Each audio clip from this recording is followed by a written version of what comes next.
what I want to talk to you today about is really fostering community and what are the components of that. So the first slide here is actually this facility. Typical 90s Silicon Valley building is actually built for an insurance company. The first layout of this space, it was all perimeter officings. You're seeing that we're starting to take away the layers. The whole ground floor is dedicated to meeting space, which we love. And they were so interested in creating that community that we said, you have to put a big kitchen, a big town hall, so that you are actually sitting in our version of a town hall for this facility.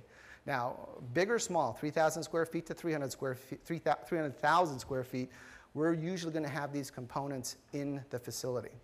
So you're getting a chance to experience this, and I will take people on tours. We have some great moves upstairs with communicating staircases that you can sit on.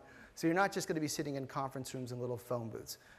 We're going to use the entire floor plate as workplace. You can see the wireless hubs. Nobody has big CPUs sitting on their table anymore. Everybody works on a laptop, iPad. All your devices connect you back to your work. So we want this whole space working for you. So the first slide is of the 10 topologies. Our graphic design group has created this really little beautiful. It has all 10 of them, and you'll see a little Facebook, you'll see a little Microsoft, rather company up in Redmond, undisclosed. Evernote's in here. So these topologies are what we're going to talk about today, and we can talk in detail later if you want to have, if you want to get a little bit more granular with them. But each one are deliberate and they're customized to the end user. So one look does not really, we don't try to take ideas from another project and just copy them. We want them to really reflect the company and brand of that company. So town hall. Town hall is really, we call that, it's a big kitchen. It's the place where you have your meetings. It's the kitchen with the big island, and we want you to feel we want you to feel like part of the family, because oftentimes what these companies are trying to do is create that family, that team building without really saying so. You can do that in a kitchen, and albeit this kitchen doesn't have burners, we make it so that island can actually have food served out. They can serve 3 meals a day. They can queue up around here, and all the tables that are over here are actually spilled in the middle, but they can pull away for an event such as this. So here's a detail here. This is with the tables in. Simply made, very, very humble materials. They're a startup. So the idea is that we want simplicity. We don't want it overbuilt. This is down in LA. This is another company, much smaller in scale, about 16,000 square feet, but still an opportunity to create a town hall. These guys love ping pong. So we were going to make ping pong the center feature, and it wasn't just a ping pong table from Big Five. These guys had to buy the professional ping pong table that they use in tournaments. So we created, you can see in the background there's a bit of an amphitheater setting. So we're trying to create that place where they'll all come to congregate. Around the side is a little Xbox area, a little lounge, and it opens off onto a deck. This is probably one of our biggest town hall setups. This is in the AOL facilities down in Palo Alto. And this really serves many different purposes for the company. You can see the kitchen off in the background. You can see the little cubby holes that are like banquettes, but they actually work acoustically. When you sit in there, you actually don't need to seal the door, but all the noise gets caught up in that insulation. And then to the left, you have your more private space. And you can see in that header, screens drop down. All the games and all the activities can be pulled away, and chairs can be set up. So you can use this as a training area as well. The next place that we like to put in is the library. And the idea of library is that if you're going to have open plan, by nature of protocol of having a library, you're going to do a little bit quieter work. The big problem with open plan is it tends to get very noisy. And we like that noise from a standpoint that the space is alive, but we end up losing a little productivity. So what we'll do is we'll insert the library, and you can see when the library and all the attributes of the library go into a space, people tend to do quieter work there. Now this is a very literal one. Our next one, this is Quid in San Francisco, and the guys all went to Oxford, and they love the Oxford Library, and they say, how can you fit the Oxford Library in our 3,000 square foot space. So we found this great wallpaper, which was actually of a library, maybe not Oxford, but it gave you the notion, it created that place that you were in a library. So people go in there, the wingback chairs, the old school chalkboard, all that is to evoke that idea. The idea that they actually had books was kind of funny because when we come to shoot this space, we actually didn't have any books in their library. They had like one row, and they were all tech books. So we actually had to fill it up. But again, it evokes the idea of library, and we want that emotion. We want that feeling that when you're in there, you're going to do the quiet work. It's going to be heads down work. This is Reputation.com, which is literally up the street in San Carlos. Their idea of library is very different. Their company, what they're about is actually going into the net and changing reviews that have been, posted that you want to basically expunge. So they've created this lab type setting, and you'll see more pictures of it in the future. But the whole idea here is that it's fun, it's casual. This is the library. You're going to have a lot of opportunities to go around the space, but in this space, we want you to be very quiet, and we want you to work sort of in a heads down way. Thus the chair. This is up in Redmond, Washington. This is Microsoft. This is their version of a library, and it basically has Kindles in it. And it's off in a corridor. It does have private offices which are adjacent to it. But again, when you walk into this space, you immediately feel like, I want to sit down here, do heads down work, and not be bothered by others. Next topology is workshop. The idea that they work most of their time 365, 24/7 in the digital world. We want to give them a respite from that. The idea is that you can work on your programming and developing at your workstation, but you're also going to have spaces in the facility that are dedicated to hands-on work. So we've created bike shops, we've created garage-type facilities that we want you to work on. Some of our clients allow an 80-20 rule, where you work 80% on the work of the company, and then you have 20% which you can do on personal work. So they can create programs, they can do anything they want in this space. So we want to dedicate a space to that.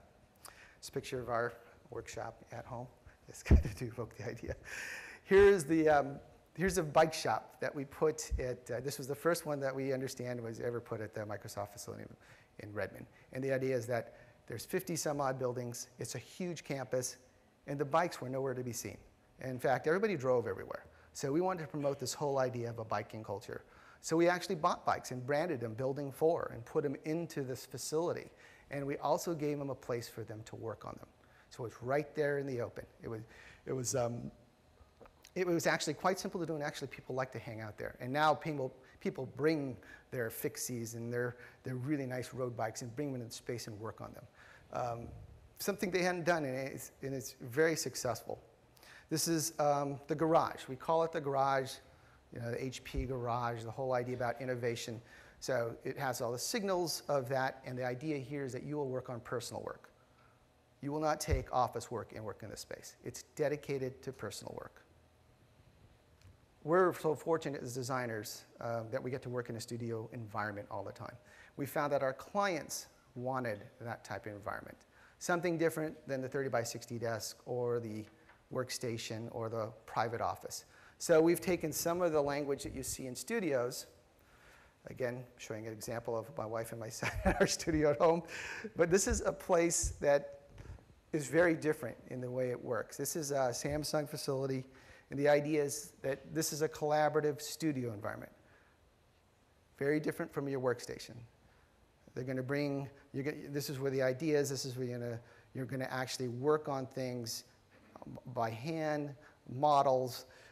So the high table denotes that, and the stools. Very, very studio in feel.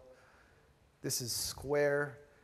We wanted to put these high tables, which again are like a studio. There's a different way to work. It's a different conversation and type of work.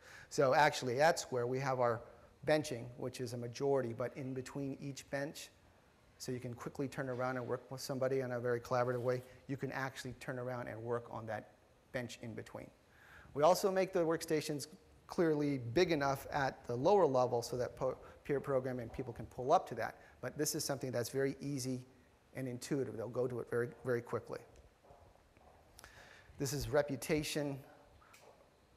It's a lab. We wanted to create the whole idea of this lab studio setting. So the high tables, Unistrut, very simply made, very humble materials, creates that environment.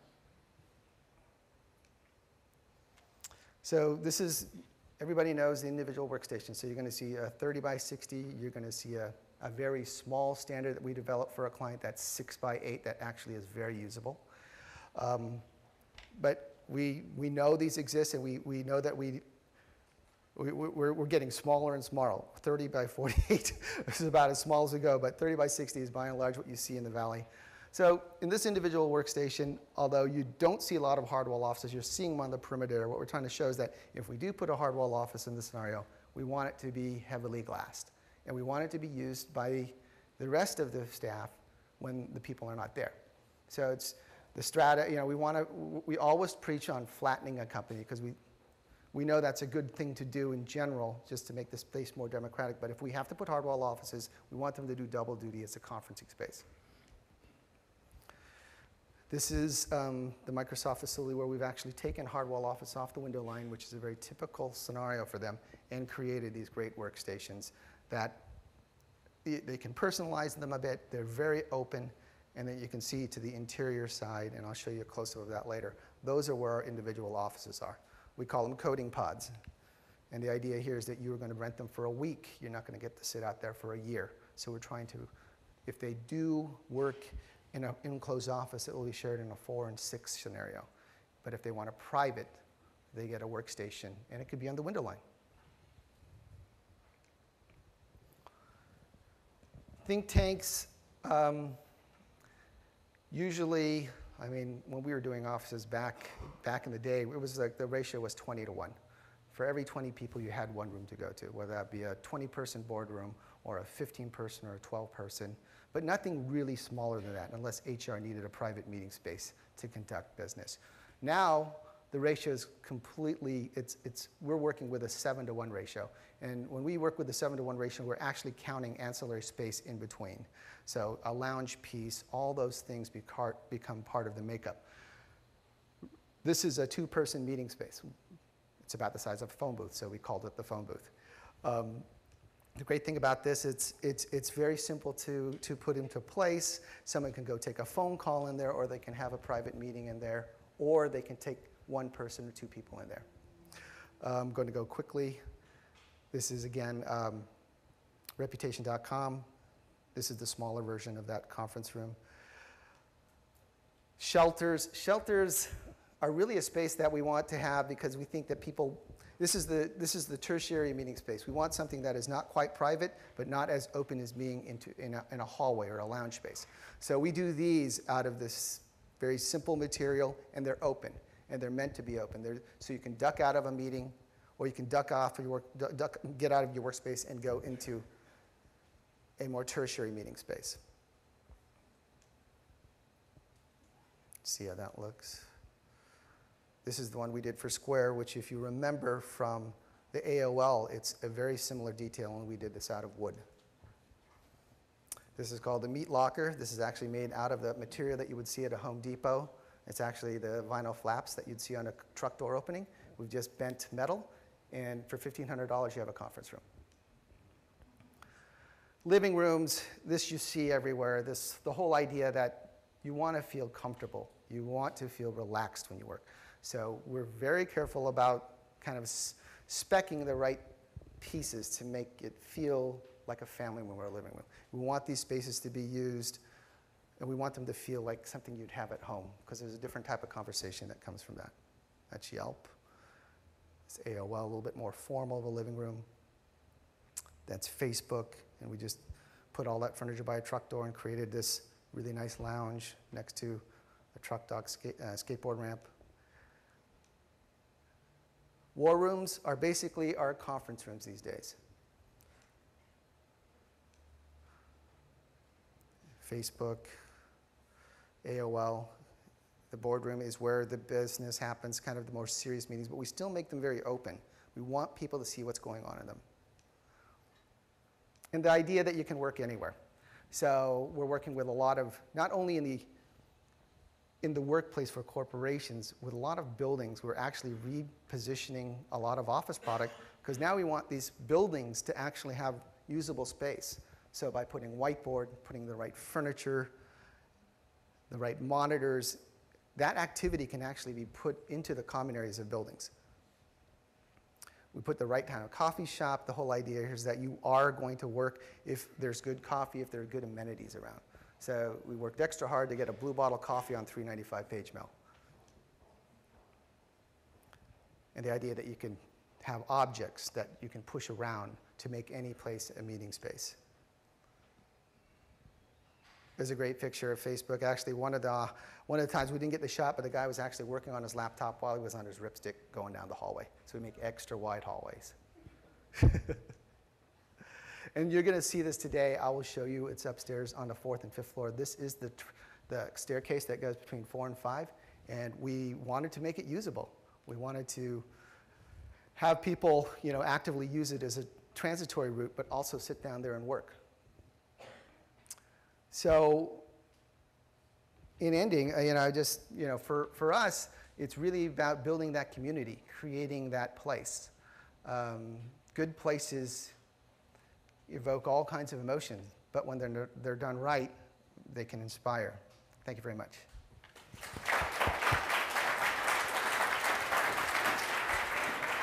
So we actually have time for 1 or 2 quick questions for Primo. Anybody have a question?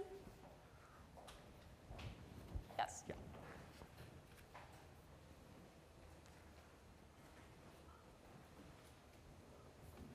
Thank you. Sam Fajner from TCOM. We see a lot of these interesting spaces in Silicon Valley and San Francisco where the tech world seems to be pushing for that kind of environment. Do you see a lot of that in other industries and more maybe traditional like financial law offices? Is this a space that you do this type of work in? Yeah, we absolutely, a large majority of our work has been in the Valley, and we've probably got the opportunity to do these things because most of these companies do think outside the box, and it is innovation that they're trying to get at. I mean, that's the kind of the magic, the lightning.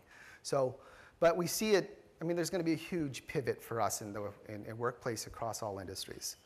We've already seen it in media companies, banking, law firms. The idea that we've got less space to work with. How can we make it efficient? Many of these spaces are underserved in terms of conferencing and meeting space and big kitchens. So these things are things that we can make. They're significant changes, but if you start editing things down to what they really need, you can make a company more productive. So we are finding that there's a lot of opportunity there because clients they're simply looking at the Valley, go, why? How can they do it in this amount of square footage at this size desk? Well, first, that's kind of the first thing. It's a real estate question. The next thing is that what are the pieces I need in order to make it functional? Because you just can't jam 200 people on a 20,000 square foot floor. You need to provide ancillary space. You need space to move around. So we see it as the entire space as usable work area. So Primo,